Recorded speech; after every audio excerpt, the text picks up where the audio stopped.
सतह के ऊपर, ये स्पष्ट रूप से हमको दिखाई दे रही है। आप लोगों ने कई बार ग्रीन, ब्लू या रेड कलर की एल्गी जो है वो समुद्र, वो पोखर या किसी तालाब के किनारे जहाँ पे पानी का लेवल अब नीचे हो चुका है और उसका किनारा आपको हमेशा ग्रीन इन कलर दिखाई देता है क्योंकि वहाँ की मिट्टी अभी कैसी है, नम। तो ऐसे में वो जो सतह है वो एल्गीज की वजह से डेवलप हो रही है और वो यहाँ पे हो गई सतह के रूप में। दूसरा अगर अपन यहाँ पे कहें, दूसरा हो गया सतह के नीचे, अंडर द सॉइल सरफेस। लेकिन ऐसा नहीं है कि बहुत नीचे गहराई में, नहीं, केवल ऊपरी जो परत है डिब्रिस की, ठीक है, जिसको एक तरीके से हम ह्यूमस तो नहीं बोल सकते वहाँ पे क्योंकि किनारा है तालाब का, लेकिन अगर अपन एक सिंपल किसी जंगल की बात करें तो जंगल में ह्यूमस जो है उसके नीचे की जो लेयर्स हैं उनके अंदर जैसे कि कवक डेवलप होती है वैसे ही ये एल्गीज भी डेवलप होती हैं। और एक्चुअली मैं आपसे बात करूँ तो ये हमेशा एल्गीज होंगी और ये एल्गीज कौन सी होंगी, ज़्यादातर साइनोफाइसी।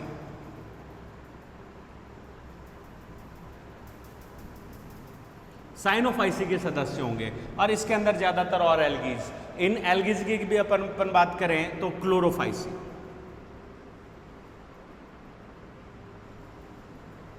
एंड कैरोफाइसी। क्लोरोफाइसी के ही मेंबर या क्लोरोफाइटा के मेंबर यहाँ पे मिलेंगे।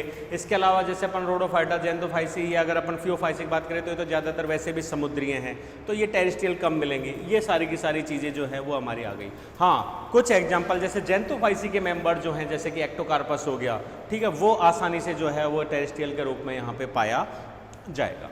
क्लियर? एग्जाम्पल्स देख लेते हैं।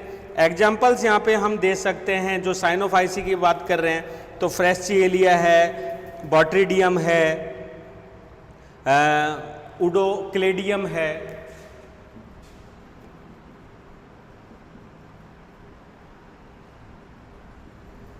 बॉट्रिडियम, उडोक्लेडियम,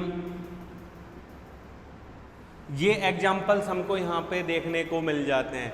जबकि अगर अपन यहाँ की बात करें किसकी, क्राइसो, वो क्रिप्टोफाइट्स, क्रिप्टो का मतलब अंडर और फाइट का मतलब पादप, तो ये क्रिप्टोफाइट जो है उसमें साइनोफाइसी के मेंबर्स आपको मिलेंगे, नॉस्टॉक, एनाबिना, और एक क्लोरोफाइसी का भी मेंबर मिल जाएगा, क्लोरेला।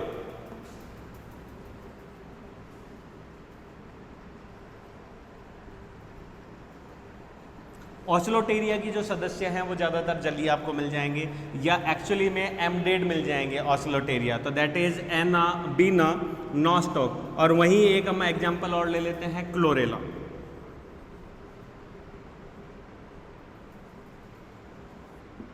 क्लियर? तो ये हमारे कुछ एग्जाम्पल्स हो गए किसके, टेरेस्ट्रियल के। तो टेरेस्ट्रियल के इससे ज़्यादा और कोई उदाहरण हम बना नहीं सकते क्योंकि दो ही हो सकते हैं, सतह के ऊपर या सतह के नीचे। अब इसके बाद हम बात करते हैं किसकी, अनयूजुअल की। सतह पे भी उग सकता है, पानी में भी कोई पादप जो है आसानी से उग सकता है। क्लियर है? अब हम बात करते हैं अनयूजुअल। अनयूजुअल क्या क्या हो सकते हैं, जैसे कि यहीं से शुरू करते हैं, ठीक है।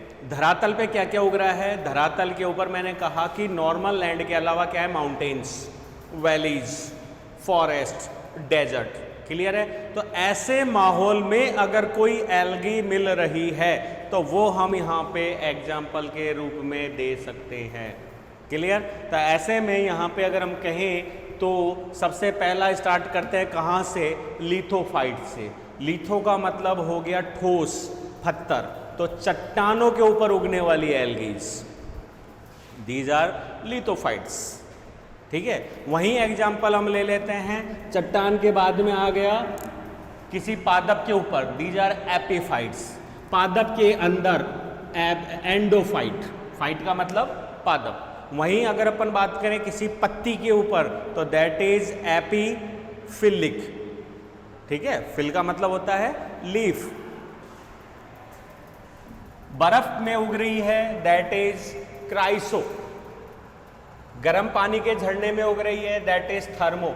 किसी जंतु के ऊपर है दैट इज एपिजोइक, जंतु के अंदर है एंडोजोइक। वहीं अगर कोई एल्गी सहजीवन व्यतीत कर रही है दैट इज सिम्बायोटिक।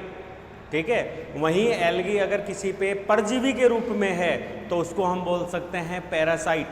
तो ये हमारे पास में कई अनयूजुअल हैबिट्स हैं जो एल्गीज द्वारा शो की जा रही हैं। तो अनयूजुअल को हम स्टार्ट करते हैं। तो हमारी यूजुअल हैबिट्स तो हो गई एक्वेटिक और टेरेस्ट्रियल। अनयूजुअल की तरफ हम बढ़े तो अनयूजुअल हो जाती है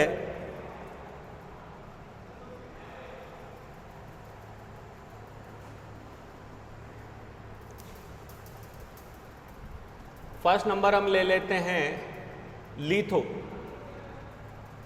फाइट। इसको हम बोल सकते हैं शैलोदभिद।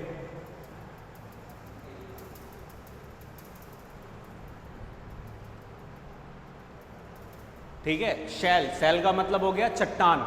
चट्टान के ऊपर उगने वाली एल्गीज की हम यहां पे बात कर सकते हैं। ठीक है। और इनके लिए हम यहां पे एग्जाम्पल दें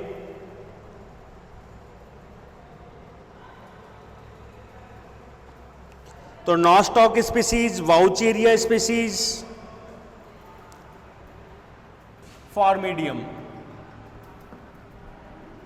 ठोस चट्टानों पर पाई जाने वाली। ठीक है। और इसमें हम यहाँ पे एग्जाम्पल एक तरीके से दीवार भी ले सकते हैं, जो हमारे बरसात के दिनों में दीवार की कायों के ऊपर हो जाती है। तो इसमें हम एग्जाम्पल फॉर्मिडियम का ले सकते हैं, जो आसानी से दीवार के रूप में एग्जाम्पल के रूप में हो जाएगी। ऑल्सो नोन एज, हालांकि उसका नाम हम दूसरा दे सकते हैं, लेकिन शैलोदभिद के रूप में भी वो यहाँ पे आ रही है। तो ठोस चट्टानों पे पाई जाने वाली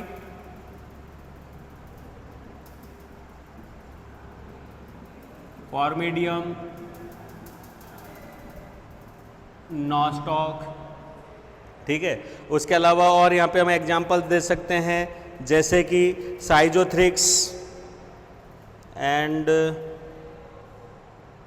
वाउचेरिया स्पीसीज, साइटोनीमा।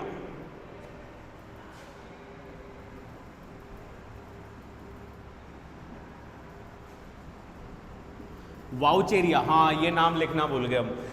वाउचेरिया उसमें जो हमने टेरिस्ट्रियल पढ़ी थी, सेपोफाइट्स मतलब सतह के ऊपर, उस सतह के ऊपर वाले में हम वाउचेरिया स्पीसीज को भी एग्जांपल दे सकते हैं। वाउचेरिया स्पीसीज जो है ये ज़्यादातर टेरिस्ट्रियल ही मिलती हैं। ठीक है। स्पॉन्जी टाइप की होती हैं। और क्या था यहाँ पे एग्जाम्पल, स्कॉटिनिमा।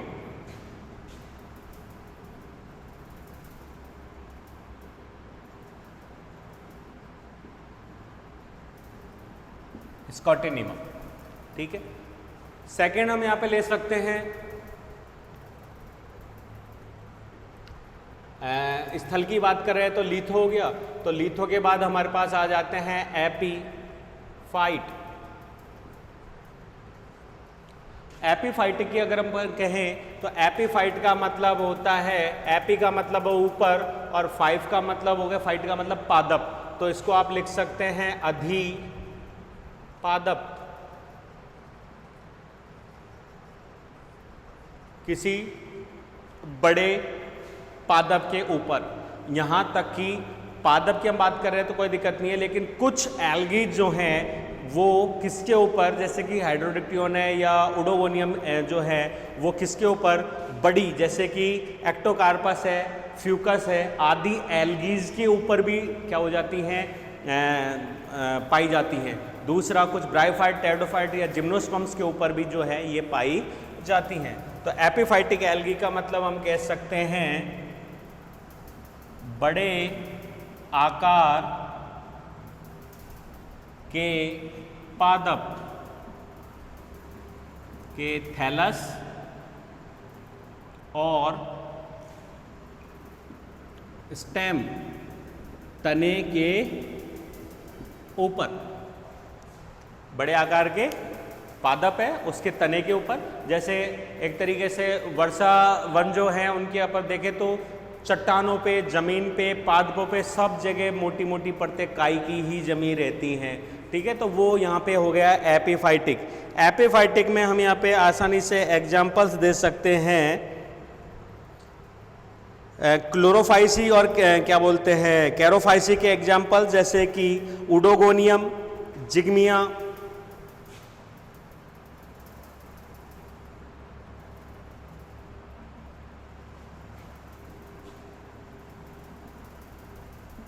उडोगोनियम्स, जिग्मिया आदि एग्जाम्पल्स। उसके अतिरिक्त यहाँ पे और दे सकते हैं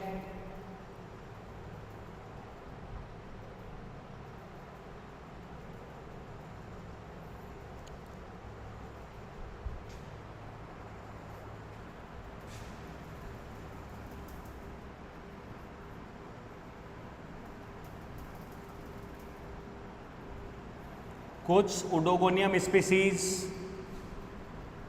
एंड माइक्रोस्पोरा, वाउचेरिया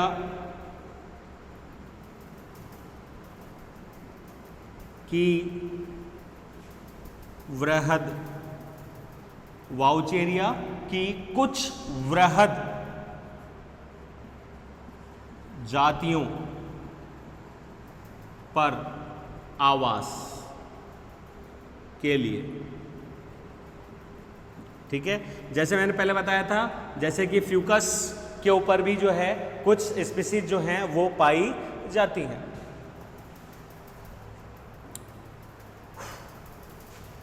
एपीफाइट्स, हम इसमें बहुत एग्जांपल्स ले सकते हैं क्योंकि अगर अपन काइयों की बात करें तो ज़्यादातर जो टेरेस्ट्रियल एल्गीज है उनमें से बहुत सारी अनयूजुअल हैबिट्स के रूप में, एपीफाइटिक के रूप में हम आसानी से क्या कर सकते हैं, दर्शा सकते हैं। थर्ड पॉइंट यहाँ पे अगर अपन ले तो जब पादप के ऊपर की बात कर रहे हैं तो एंडोफाइटिक,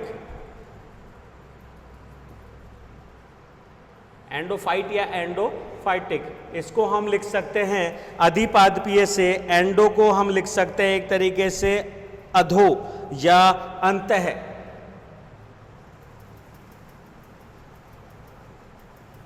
एंडो अंदर की तरफ, अंतः।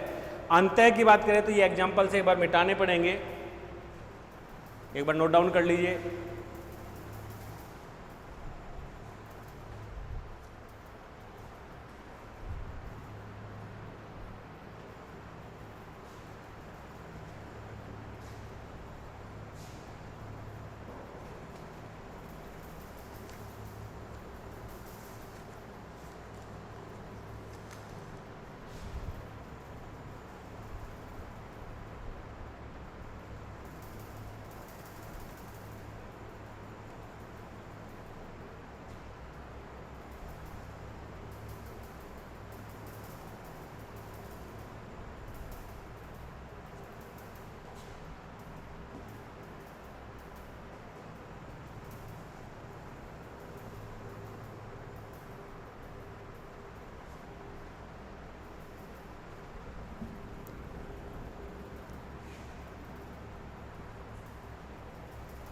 एंडोफाइटिक के लिए कह सकते हैं कि ये एल्गीज पादप काय या प्लांट बॉडी में किसी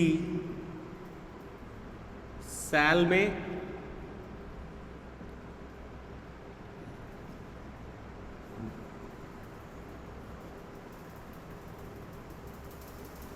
अंतरा कोशिकीय अवकाश, ठीक है। और एक तरीके से अगर अपन कहें तो अंतरा कोशिकीय अवकाश में सहजीवनी लिख देते हैं,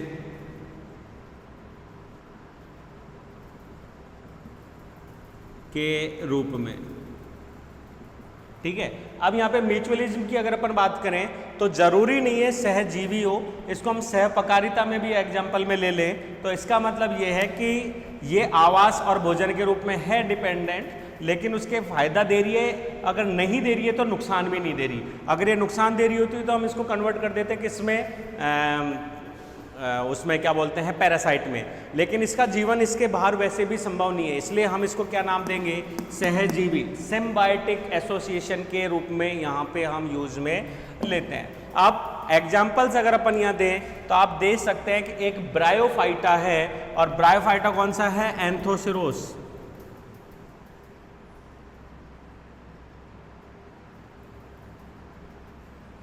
ठीक है। और एंथोसिरोस की कोशिकाएं जो हैं उसके अंदर एक मिल रहा है कौन सा एल्गी, नॉस्टॉक, स्लेस्मा के अंदर नॉस्टॉक एंड एनाबीना कॉम्बिनेशन जो है। उसी तरीके से अगर अपन साइकस की कोलेरॉइड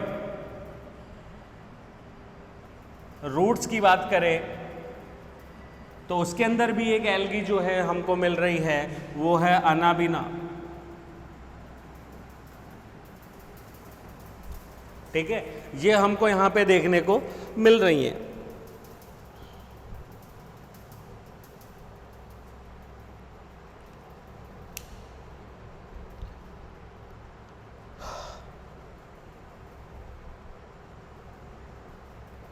एक एग्जांपल और ले लेते हैं, एजोला।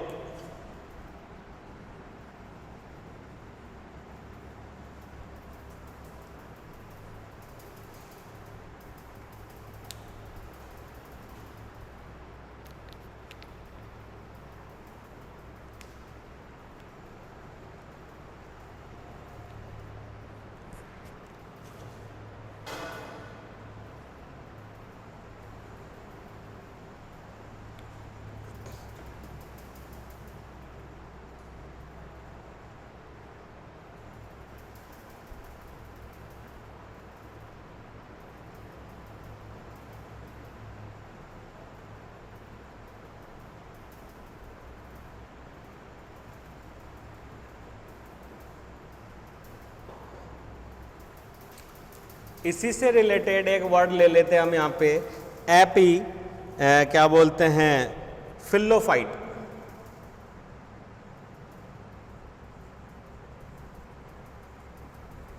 बताया था अभी थोड़ी देर पहले, एपी का मतलब अधि, ऊपर की ओर, फिल्लो का मतलब होता है पर्ण, और फाइट का मतलब हो गया पादप। इसकी अगर अपन हिंदी लिखें तो इसे अपन आसानी से लिख सकते हैं एपीफिलोफाइट को अधिपर्णीय, अर्थात पर्ण के ऊपर, मतलब पर्ण के ऊपर जो है ये उपस्थित होती हैं।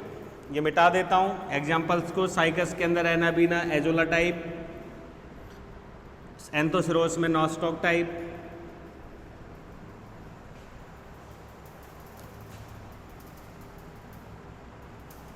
पादप पर्ण पर, पादप की लीव्स के ऊपर भी एल्गीज निवास करती हैं। ये बड़े पादप या बड़ी चौड़ी पत्तियां हो सकती हैं, और इनको हम एग्जाम्पल के रूप में बात करें तो फाइकोपेल्टिस और एस्क्लेपिया आदि एग्जाम्पल्स हम यहाँ पे लिख सकते हैं।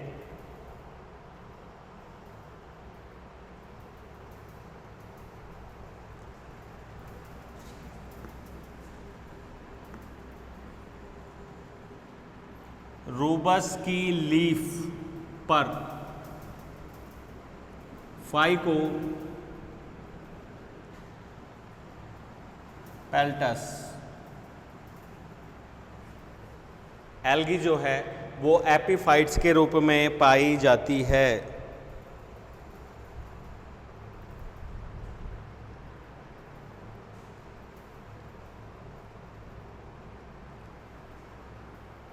ठीक है, एक एग्जाम्पल और यहाँ पे अगर अपन दें तो एस्क्लेपिया की पत्तियों पे रोडोकाइट्रियम,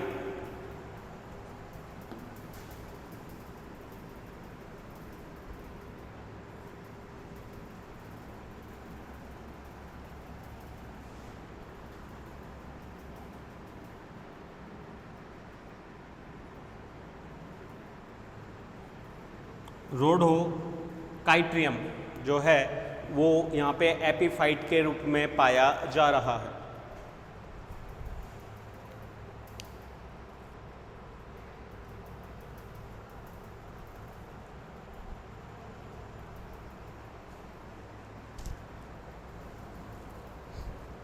ठीक है, थल की बात हो गई।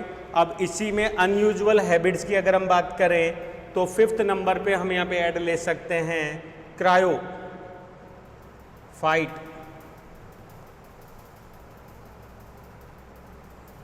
क्रायो का मतलब होता है शीतलन, द्रुत शीतलन, बहुत ही ठंडा, जिसे हम बोलते हैं फ्रीज। शीत या बर्फ। फाइट का मतलब हो गया पादप, ठीक है। तो एक तरीके से शीत पादप हम बोल सकते हैं, लेकिन शीत भी बहुत ज़्यादा। वैसे क्रायो का मतलब होता है द्रुत शीतलन, फ्रीजिंग, जमा देने वाली ठंड। तो यहाँ हम सीधे सीधे कह सकते हैं बर्फ पर पाई जाने वाली, या ऐसी एल्गीज जो बर्फ पर आसानी से निवास कर सकती हैं। नॉर्मल वेज में हम कह सकते हैं कि लगभग 3 डिग्री सेंटीग्रेड से नीचे तापमान अगर आता है तो मेटाबॉलिक रिएक्शंस रुक जाती हैं, क्योंकि एंजाइम क्रिएटिविटी जो है या एंजाइम जो सक्रियता है वो क्या हो जाता है, रुक जाती हैं। लेकिन अगर हम बर्फ़ की बात करें तो बर्फ़ की शीतलन वैसे ही 0 डिग्री से नीचे है। और कुछ ऐसे प्रदेश जैसे कि एल्पाइन, जैसे कि आर्कटिक प्रदेश, जहां लगातार बर्फ़ ही रहती है लगभग 9 महीने, और कई बार तो लगातार ज़्यादा समय तक, तो 6 महीने से ज़्यादा जिन जगहों पे बर्फ़ रहती है, ऐसी क्रिटिकल कंडीशंस में एल्गी जो है वो यहाँ पे क्या करती हैं, ग्रो कर पा रही हैं। इन एल्गीज की वजह से कभी कभी बर्फ का कलर भी हमको अलग दिखाई देता है। कुछ एग्जाम्पल्स जैसे यहाँ पे ले लेते हैं, क्योंकि बर्फ के एग्जाम यहाँ पे साइनोफाइसी एंड क्लोरोफाइसी के मेंबर्स को हम ऐड कर सकते हैं, और उन्हीं की वजह से बर्फ का रंग जो है हरा, पीला, बैंगनी, भूरा, लाल, काला दिखाई देता है, क्योंकि बर्फ का खुद का तो कोई कलर है नहीं। तो ऐसे में यहाँ कुछ एग्जाम्पल्स हम ले लेते हैं, जैसे कि क्लेमाइडोमोनास येलो स्ट्रेंसिस,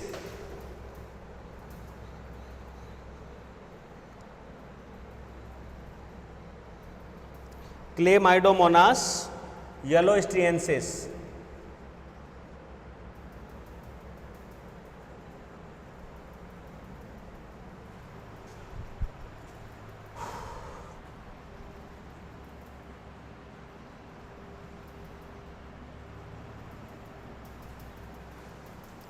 अंडरलाइन कीजिए, chlamydomonas yellow, YELLO, stonensis STONENENSIS।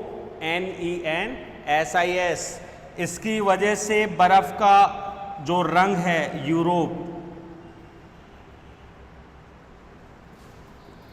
Europe के जो बर्फ के पहाड़ है उनका रंग कैसा आता है, हरा। यूरोप के पहाड़ जो हैं वो दूर से कैसे दिखाई देते हैं, ग्रीन कलर के दिखाई देते हैं। वहीं एक एग्जाम्पल हम क्लेमाइडोमोनास निवेलिस का ले लेते हैं, और इसकी वजह से जो रंग है वो कैसा आता है, लाल।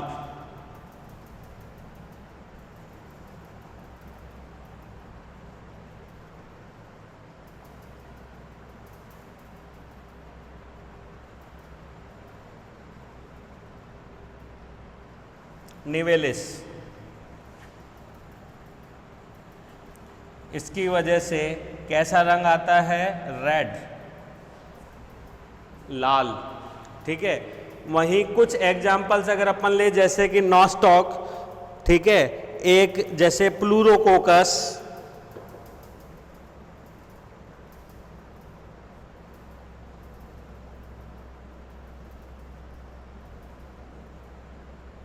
नॉस्टॉक, प्लूरोकोकस, इनकी वजह से कलर आता है पीला, हरा, ठीक है। वहीं अगर अपन कुछ साइनोफाइसी के मेंबर्स की बात करें नॉस्टॉक के अलावा, तो उनकी वजह से जैसे कि एनाविना टाइप की स्पीसीज जो रेयरली है, उनकी वजह से कभी कभी कलर आता है बैंगनी, ठीक है। कुछ एग्जाम्पल्स और हैं जो कि न्यू टाइप के लिए इंपॉर्टेंट है, यहाँ ऊपर ऐड कर देते हैं, मैं ये मिटा देता हूँ ऊपर वाला।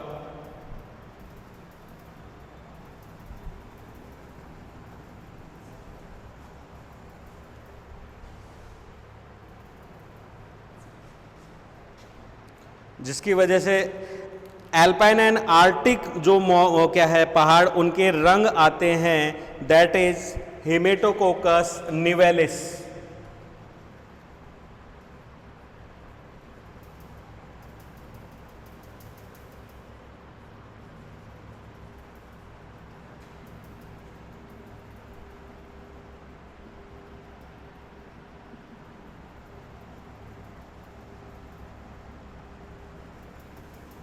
हेमेटोकोकस निवेलिस के कारण आर्कटिक, ठीक है, आर्कटिक हो गया। और एक अगर अपन बात करें एल्पाइन प्रदेश में पर्वतों की चोटियां रेड कलर, लाल रंग की दिखाई देती हैं।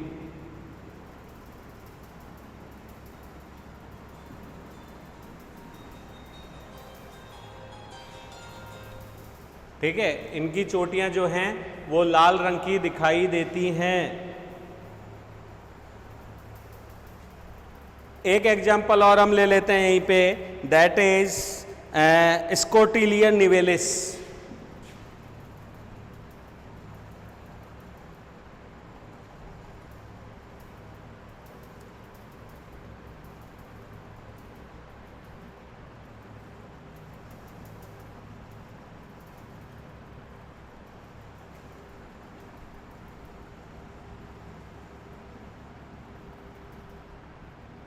स्कोटिलिया निवेलिस। और एक एग्जाम्पल यहां पे ले लेते हैं रैपिडोनीमा।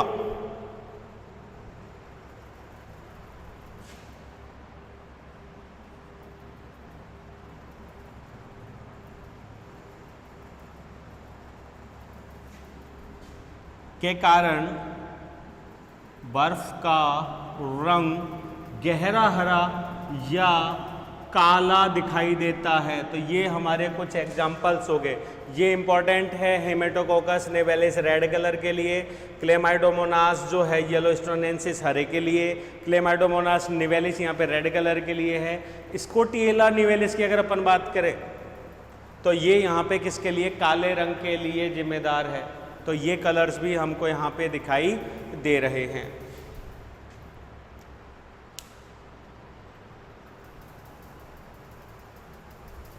क्लियर। अब हमारे पास आता है नेक्स्ट पॉइंट, थर्मल के लिए। कुछ पृथ्वी की ऐसी जगह जहाँ पे सल्फर टाइप या अगर कोई जैसे खदान है या जैसे ज्वालामुखी के आसपास है तो वहाँ का जल या जो स्प्रिंग है वो कैसा है, वाटर टेम्परेचर मतलब 70 से ज़्यादा डिग्री सेंटीग्रेड, कुछ का तो 90 डिग्री सेंटीग्रेड तक टेम्परेचर होता है। ठीक है, तो ऐसे में वहाँ की जो सरफेस है, वो जो इकोसिस्टम है, वहाँ पे कुछ अलग ही अडेप्टेशंस दिखाई देते हैं। तो ये बिल्कुल हो गया चिल्ड वाटर। ठीक है, ये इसी के एग्जांपल्स है हेमेटोकोकस निवेलिस एंड स्कोटिएला। अब यहाँ पे हम ऐड कर रहे हैं एक अलग चीज़, दीज आर थर्मोफाइट्स, क्योंकि ये गर्म पानी के स्रोतों के अंदर पाए जा रहे हैं।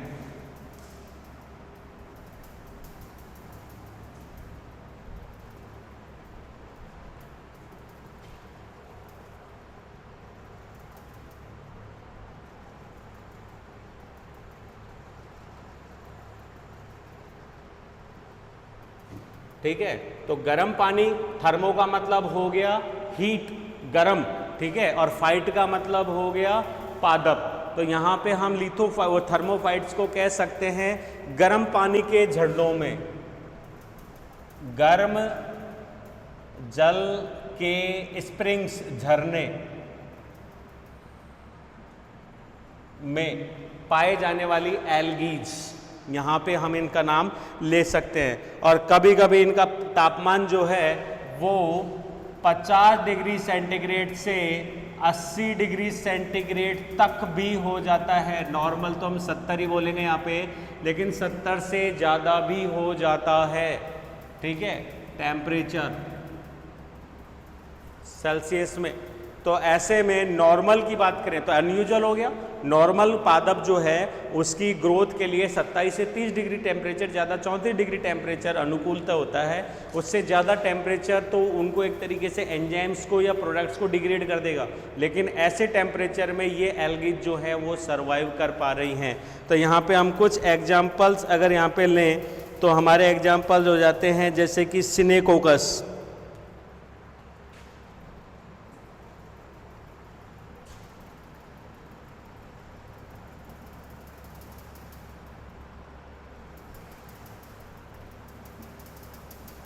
एक एग्जांपल क्लेमाइडोमोनास का ले ऑस्लोटेरिया का ले लेते हैं। क्लेमाइडोमोनास स्पीसीज भी है इसमें।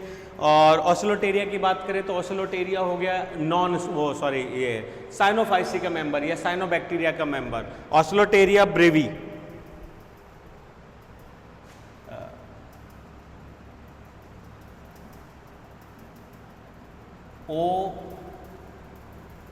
OSCILLATORIA oscillatoria Brevis.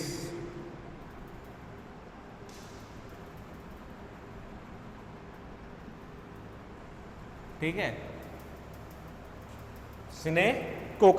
स्नेकोकस की स्पीसीज की बात करें तो एलिगेटा। ये हमारे कुछ एग्जाम्पल्स हैं किसके लिए, थर्मोफाइट्स के रूप में।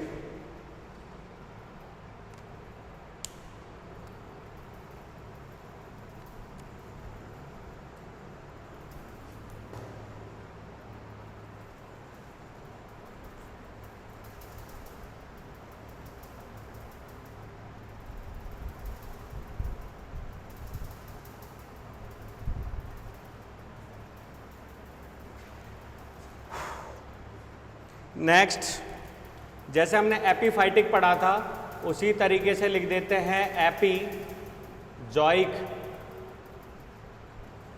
एपी का मतलब हो गया अधि और जुओ का मतलब हो गया जंतु। तो अधि जंतु, जंतुओं के ऊपर। तो जंतुओं के ऊपर यहां पे अगर अपन जॉइक शब्द को यूज में ले रहे हैं,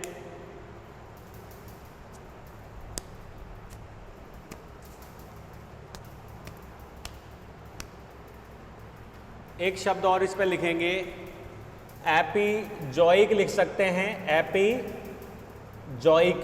नहीं तो इसका एक वर्ड और हम यहाँ पे यूज में लेंगे, दैट इज एपीजूफाइटिक।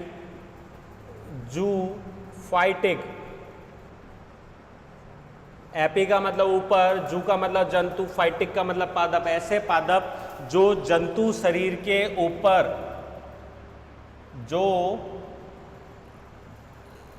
जंतु शरीर के ऊपर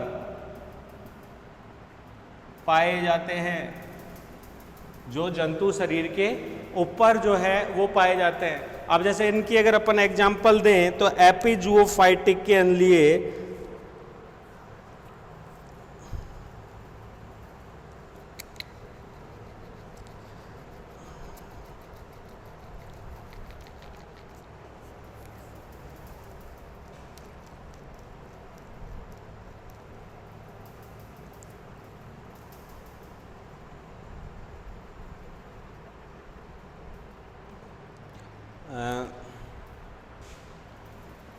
क्लेडोफोरा,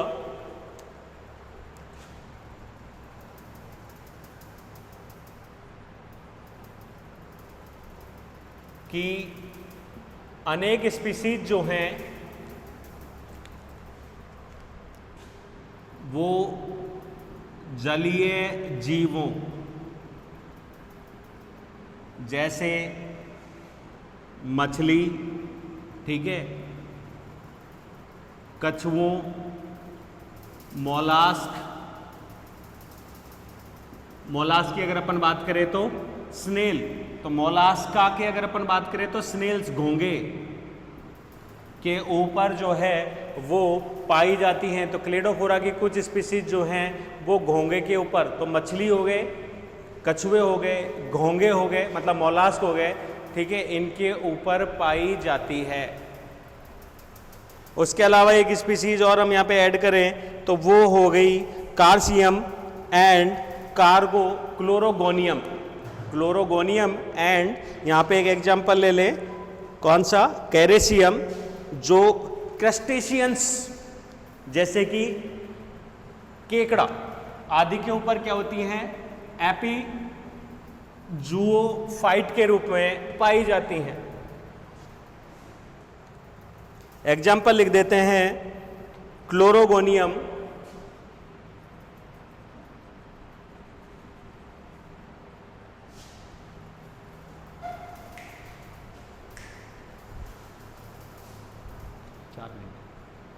मिनट, अरे 4 मिनट, हाँ ठीक है। क्लोरोगोनियम, एक एग्जाम्पल यहां पे ले सकते हैं कार्सियम,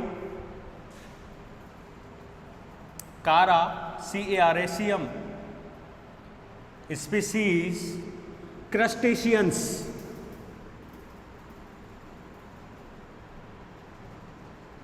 सीधी सीधी सी बात करें तो क्रैब, केकड़े के ऊपर जो है ये स्पीसीज पाई जाती हैं। तो इस वजह से हम इसको नाम दे देते हैं एपीजुओफाइट।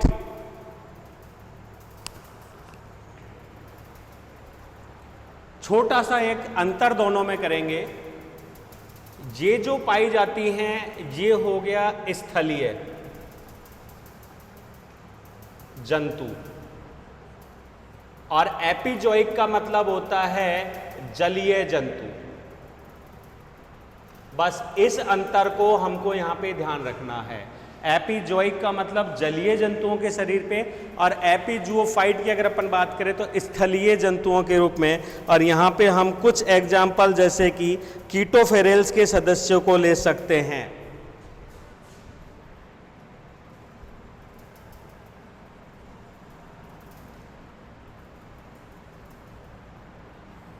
कीटोफेरेल्स स्पीशीज को हम यहाँ पे क्या कर सकते हैं, ऐड कर सकते हैं। क्लियर है? तो ये हो गया हमारा एपिजोइक। अब सेम इसी की तरीके से हम एक और ले सकते हैं, दैट इज एंडोजोइक, जंतुओं के शरीर के अंदर। जैसे कि अगर अपन हाइड्रा की बात करें तो उसके अंदर जुक्लोरेला, ठीक है। तो ये हमारे कुछ एग्जाम्पल्स हो जाते हैं।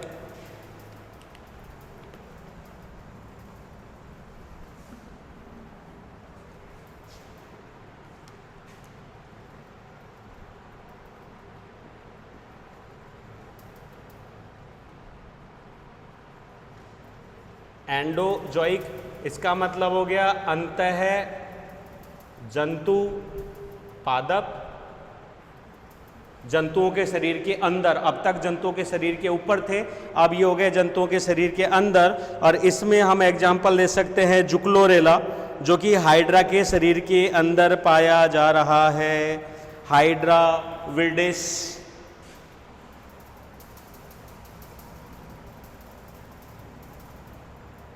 जुक्लोरेला।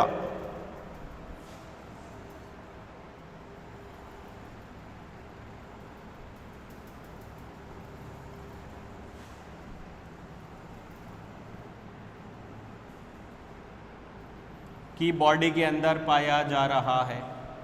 क्लियर हो गया? दैट इज, तो ये हमारे हो गए एंडोजोइक। अब हमारे पास में दो और अनयूजुअल हैबिट्स की हम बात करें तो हम यहाँ पे यूज में ले सकते हैं best character, that is symbiosis.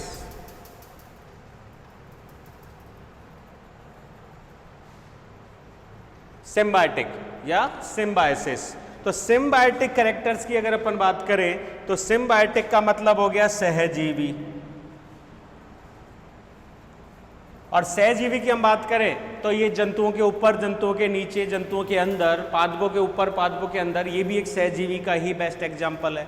यही एक एग्जाम्पल और अगर हम दें तो बेस्ट इज लाइकेन,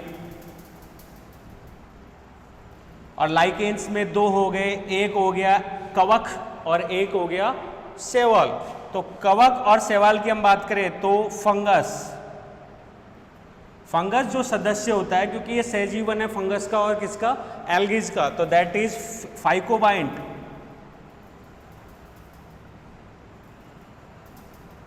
फाइकोबाइंट्स, इसको हम बोल सकते हैं कवकांश, ठीक है। और कवकांश में ज्यादातर जो सदस्य हैं वो किसके,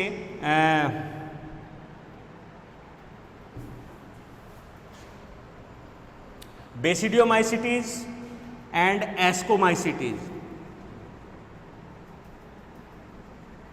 के सदस्य एंड बेसिडियोमाइसिटीज।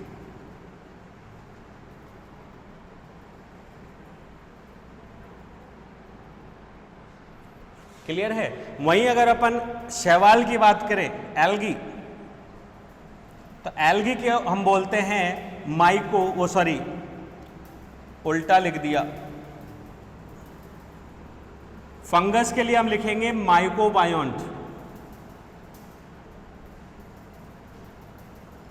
फंगस के लिए हम लिखेंगे माइको बायोन्ट और एल्गी के लिखेंगे फाइको बायोन्ट। इसको हम बोलेंगे शैवाल अंश, वो हो गया कवक अंश। और फाइको बायोन्ट की अगर अपन कहें एग्जाम्पल्स तो इसमें है साइनोफाइसी के सदस्य, जैसे कि नॉस्टॉक ले सकते हैं, एनाबीना हम यूज में ले सकते हैं, ठीक है, माइकोसिस्टिस हम यूज में ले सकते हैं। दूसरा क्लोरोफाइसी के सदस्य,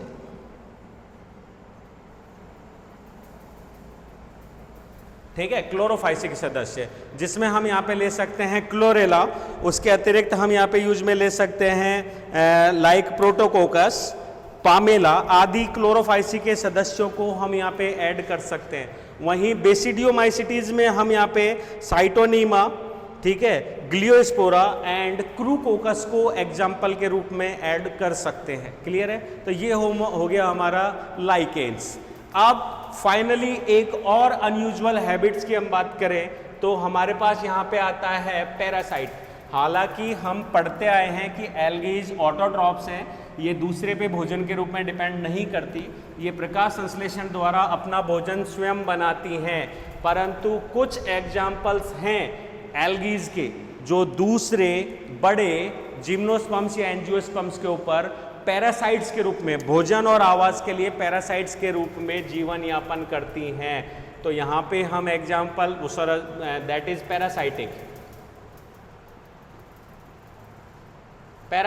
पैरासाइटिक का मतलब हो गया परजीवी, और परजीवी का मतलब जीवन के लिए दूसरे के ऊपर डिपेंडेंट होना, और दूसरे के ऊपर हम शेल्टर के लिए और भोजन के लिए ही रहते हैं, बाकी तो हमको और कुछ चाहिए नहीं। क्लियर? तो दैट इज परजीवी। और इसका बेस्ट एग्जांपल हम यहाँ पे दे सकते हैं, दैट इज सिफेलोरोस विरिसेंस।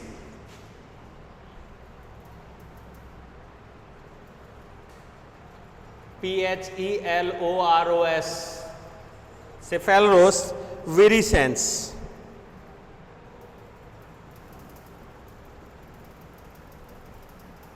सिफेलोरोस विरिसेंस यह टी एंड कॉफी की लीव्स पे परजीवी के रूप में पाई जाती है। ठीक है, तो इस तरीके से आज हमने हैबिट्स के बारे में बात की एल्गीज के, जो कि बेसिकली 3 कैटेगरीज में हम बांट रहे हैं। फर्स्ट हो गया एक्वेटिक, दूसरा हम यहाँ पे बात कर रहे हैं टेरेस्ट्रियल, और तीसरा हम यहाँ पे बात कर रहे हैं अनयूजुअल हैबिट्स, जिसमें हमने यहाँ पे 10 अनयूजुअल हैबिट्स की यहाँ पे बात की है। तो आज की क्लास में इतना ही। नेक्स्ट हम कल पढ़ते हैं इन्हीं हैबिट्स के बेस पे thallus organisation of algae. Okay, आज की क्लास में इतना ही। थैंक्स।